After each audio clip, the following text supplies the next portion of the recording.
Hey guys what's up and welcome to Shubham Dutta art tutorial. তো আজকে এই ভিডিওতে আমরা যে টপিকটার উপর কাজ করতে চলেছি, এই টপিকটা এখন প্রচুর কম্পিটিশানে এসে থাকে। হ্যাঁ, পার্টিকুলারলি মেনশান করে দেয়, আবার কোথাও কোথাও মেনশান করে না। সেক্ষেত্রে আমি বলবো যে হ্যাঁ, তোমরা এটার উপর কাজ করতে পারো, যথেষ্ট ইজি কম্পোজিশন হবে। আর আমি তোমাদেরকে ইজি করেই দেখাবো যাতে তোমরা ইজিলি কম্পিটিশানে করতে পারো। তো আজকে আমরা যেটার উপর কাজ করতে চলেছি সেটা হচ্ছে বইয়ের মেলা।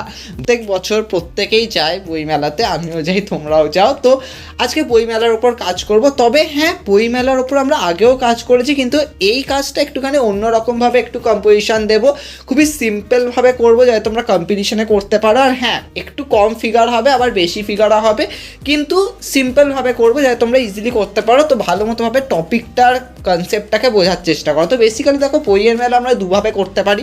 অলরেডি আমি আজকে একটা ভিডিও দিয়েছিলাম যেখানে আমরা মেলার প্রাঙ্গণের ওপর কাজ করেছিলাম। আর মেলার প্রাঙ্গণ মানে হচ্ছে একদম স্টলের বাইরের সিনারিওটার ওপর কাজ করেছি। তোমরা ওইভাবেও করতে পারো যে হ্যাঁ, আমরা যা স্টলের বাইরের দিক দিয়ে দেখাচ্ছি যে হ্যাঁ, একটা বইয়ের মেলা হচ্ছে, ডিফারেন্ট ধরো পাবলিকেশনের স্টলগুলো রয়েছে, তো তোমরা সেইভাবেও সিনটা করতে পারো। আদারওয়াইজ আমি এই ভিডিওতে যেটা করেছি সেটা হচ্ছে আমি একটা পুরো স্টলের ভেতরের দৃশ্য করেছি। এবার দেখো, অনেক সময় কি হয় যে অনেক কম্পিটিশনে এরকমও টপিক দেয়, যেমন আমরা তখন বললাম যে মেলা প্রাঙ্গণের দৃশ্যের ওপর কাজ। তো অনেক জায়গায় কিন্তু এরকমও টপিক দেয় যে একটা স্টলের ভিতরের দৃশ্য বা এরকম কোনো মেলার স্টলের ভিতরের দৃশ্য, এরকমভাবে কোনো পয়েন্ট আউট করে কিছু হয়তো এরকম কম্পোজিশনও দিতে পারে। ইভেন সর্বভারতীয় চারুকলা মন্দিরের এক্সামেও কিন্তু প্রচুর স্যাররা আছে যারা কিন্তু এইভাবে পয়েন্ট করে দেয়। তো সেক্ষেত্রে কী হবে যে তোমাকে এই আইডিয়াটা রাখতে হবে যে হ্যাঁ, একটা স্টলের মধ্যে দৃশ্যটা কীভাবে করবো। এবার দেখো, স্টলের ভেতর মানে হচ্ছে প্রচুর ফিগার তো থাকবে, অবভিয়াসলি প্রত্যেক স্টলে ভিড় হয়, প্রচুর জিনিস থাকবে, অনেক বই টই বা যে কোনো স্টলই হোক, প্রচুর অবজেক্ট থাকবে, প্রচুর কিছু থাকবে। কিন্তু এত করলে কিন্তু তুমি সময় শেষ করতে পারবে না, তোমাকে ইজি কম্পোজিশন করতে হবে। তো সেক্ষেত্রে দেখো আমি কীভাবে খুব সিম্পলভাবে করছি। তো বেসিক্যালি আমরা যেহেতু এটা একটা বইয়ের মেলা বা বইয়ের স্টল এরকমভাবে করছি, তো সেক্ষেত্রে আমাকে বই তো দেখাতেই হবে, তার সাথে লোকজন দেখাতে হবে যারা বই দেখছে, বই কিনছে মানে বেসিক্যালি আগে দেখবে তবেই তো কিনবে। কিন্তু আমরা এখানে জাস্ট দেখছি, এরকমভাবে লোকারণ্য এরকমভাবে একটা পুরো স্টলকে করছি। তো বেসিক্যালি ফার্স্টেই আমি যেটাকে দিয়ে শুরু করেছি সেটা হচ্ছে একদম পুরো পেজের মাঝ বরাবর থেকে একটুখানি বেশি জায়গা নিয়ে একটা র্যাক মতো করে দিয়েছি, বই রাখার র্যাক। তো এরকম দেখবে বুক র্যাক থাকেই বইয়ের স্টলে, তো এরকমভাবে আমি মিডিলে করে দিয়েছি, সেখানে প্রচুর বই রাখা রয়েছে। তো খুব সিম্পল কালার করবে, জাস্ট বইগুলোকে হালকা হালকা করে কালার করে দেবে, কারণ তুমি দূর থেকে দেখছো, তো ওখানে কোনো অত বেশি ডিটেল বা বইয়ের ওপর বেশি লেখার কোনো দরকার নেই। তোমাকে কিন্তু মেন ডিটেলিং কিন্তু ফিগারে করতে হবে। প্রচুরজন কী করে যে শুরুতেই অবজেক্টের ওপর প্রচুর ডিটেলিং করে দেয়, তখন কী হয় যে মেন যে ফিগার থাকে সেখানে ডিটেল করতে পারে না। তো সেক্ষেত্রে আমি বলবো যে আগে ফিগারগুলোকে ভালো মতোভাবে ডিটেলিং করো। তোমাকে অবজেক্ট কেউ দেখবে না, তোমাকে দেখবে ফিগারের পশ্চাৎ ঠিক আছে কিনা সেইগুলো। তো সেইগুলো কিন্তু তোমাকে ভালো মতোভাবে করতে হবে।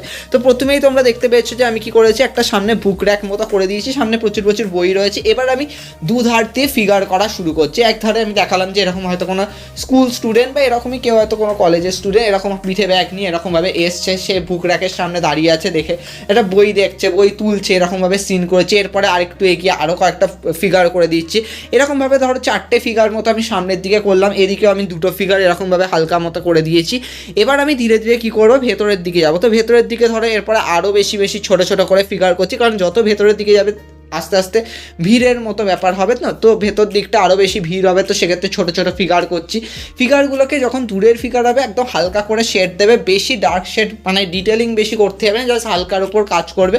কালারিংটা তাড়াতাড়ি করার চেষ্টা করবে, ব্যাকগ্রাউন্ডটাকে সবথেকে তাড়াতাড়ি কালার করার চেষ্টা করবে। আর সেম লাইক যখন তুমি ড্র করবে সেক্ষেত্রেও সামনের দিকটা একটুখানি টাইম নিয়ে ড্র করবে, কারণ সামনে তোমাকে ডিটেলিং করতে হবে যাতে যে তোমার ছবিটা দেখছে অ্যাটলিস্ট সামনের সেন্টারের ফিগারগুলো দেখে যেন বুঝতে পারে যে তার ফিগার পশ্চার, কারণ যারা সামনে থাকে তাদের উপর আমাদের ফোকাসটা বেশি পড়ে। তো সেক্ষেত্রে সামনের ফিগারগুলোকে ভালো মতোভাবে করবে।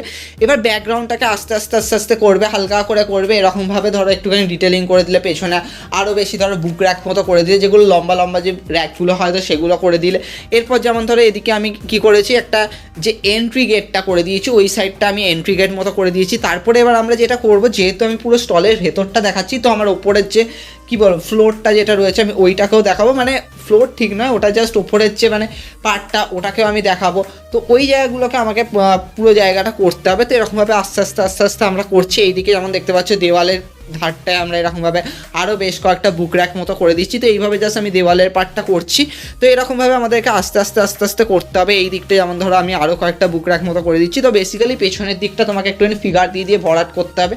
অবভিয়াসলি যেহেতু এটা একটা স্টল, তো তোমাকে বুঝতে হবে যে হ্যাঁ আমাকে এখানে ফিগার দিয়ে দিয়ে ভরাট করতে হবে, প্রচুর ফিগার রাখতে হবে, কারণ স্টলে তো অবভিয়াসলি ভিড় হবেই। কিন্তু সামনের দিকে তুমি জাস্ট 4টে বড় ফিগার করলে, আমি যেমন দেখতেই পাচ্ছি এখানে সামনে একটা বড় ফিগার, তার ভিতরে তার পেছনে আরেকটা, আর এদিকে আমি দুটো এরকমভাবে করে দিয়েছি। তো এইভাবে আস্তে আস্তে করেছি। এবার দেখো যেহেতু এটা একটা স্টল, তো ভেতরের দিকে কী হয় যে প্রচুর লাইট থাকে। এবার যেহেতু আমি ওপরের পোর্শনটা করে দিয়েছি, মানে মাথার দিকটা যেহেতু একটা রুম টাইপের রয়েছে স্টলটা, তো সেক্ষেত্রে কী হয় যে ওখানে দেখবে অনেক স্টলে দেখবে এরকম তুমি এলইডি লাগানো রয়েছে, এরকম দেখতে পাবে যে ওপরে হয়তো কোনো লাইট মতো লাগানো রয়েছে। তো সেইগুলোকে তুমি হালকা করে দিলে, তো জাস্ট সিম্পল, বেশি কিছু না, জাস্ট হালকা ডিটেলিং করলে ওপর দিকটা ম্যাক্সিমামে দেখবে সবার সাদা থাকে।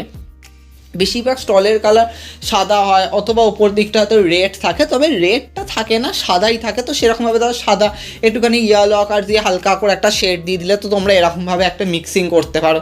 তার সাথে সাথে এখানে যেমন দেখতে পাচ্ছ আমি বেশ কিছু ধরো লাইট মতো জ্বলছে, তো এরকমভাবে জাস্ট লাইটগুলো করে দিয়েছি। তো এরকমভাবে জাস্ট সিম্পল একটা স্টল বলতে গেলে আমি এরকমভাবে করে দিয়েছি, জাস্ট বুক স্টলের মতো এরকমভাবে করে দিয়েছি। তো ইজিলি করলাম। তো তোমরা এটা বাড়িতে ট্রাই করতে পারো। সিম্পলভাবে কম্পোজিশনটা করেছি, ভালো মতোভাবে এটাকে প্র্যাকটিস করতে পারো, নিজেরা বাড়িতে কালার করতে পারো, কারণ কালারের থেকে মেন হচ্ছে তোমার কম্পোজিশনটা বোঝা। তো তাই জন্য আমি তোমাকে সিম্পলভাবে কম্পোজিশনটা দেখালাম। তো তোমরা এরকমভাবে বাড়িতে ট্রাই করতে পারো, কারণ প্রচুর কম্পিটিশনে এরকম মেলার দৃশ্য আঁকতে পারে। তো সেক্ষেত্রে বুক ফেয়ার যথেষ্ট বেশি মানে ট্রেন্ডিং বলা যেতে পারে। আর হ্যাঁ, এখন তো বুক ফেয়ারেরই টাইম, তো সেক্ষেত্রে বুক ফেয়ারটা করলে যথেষ্ট ভালো হয়। তো তোমরা এটা বাড়িতে ট্রাই করতে পারো। আরও অনেক টপিক নিয়ে আসবো। দেখা হবে নেক্সট ভিডিওতে।